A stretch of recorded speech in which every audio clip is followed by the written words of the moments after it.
علماء حق یہ بیان فرماتے ہیں ابن جوزی رحمۃ اللہ علیہ سے کہ ایک آدمی تھا جو اچانک نابینا ہو گیا، تو ان سے پوچھا بھائی لوگوں نے کہ تمہاری آنکھ کی بینائی کیوں چلی گئی؟ تو اس نے یہ کہا کہ میں قاتلان حسین کے اندر شامل تھا، جب میں وہاں سے اپنے گھر میں آیا اور جب میں سویا تو میں نے خواب میں دیکھا محمد مصطفیٰ صلی اللہ علیہ وسلم اپنے آستین کو اس طریقہ پر اوپر چڑھائے ہوئے، دونوں آستین کو، ان کے سامنے ایک چمڑے کا چمڑا رکھا ہوا ہے، اس کے اوپر جس کے اوپر انسان کو ذبح کیا جاتا ہے۔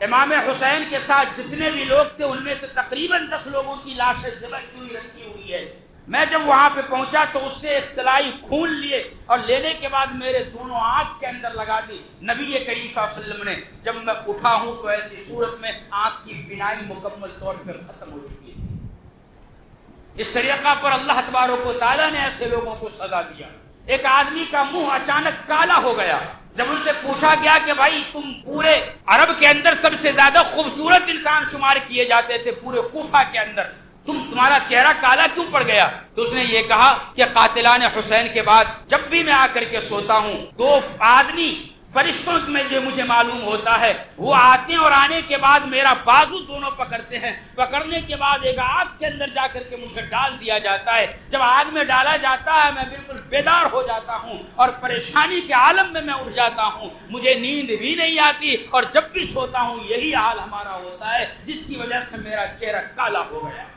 ایک آدمی کے تعلق سے ابن جوزی نے بیان فرمایا کہ وہ اپنے گھر میں کسی کی دعوت کی اور قاتلان حسین کی جب بات نکلی لوگوں نے کہا کہ جو لوگ بھی حضرت امام حسین کے قتل کے اندر شامل تھا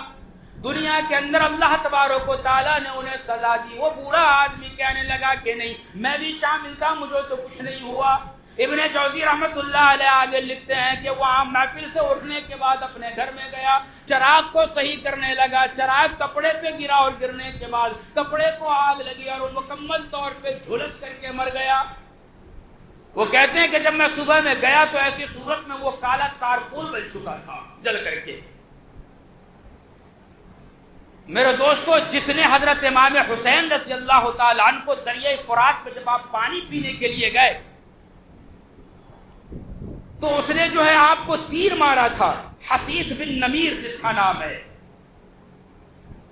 تو اللہ تبارک و تعالیٰ نے اس کے اوپر عذاب اس طریقہ پر مسلط کیا کہ اسے پیاس لگتی تھی، پانی پیتا تھا، پھر پیاس لگتی تھی، پھر پانی پیتا تھا، پھر پیاس لگتی تھی، حتیٰ کہ اس قدر وہ پانی پیتا گیا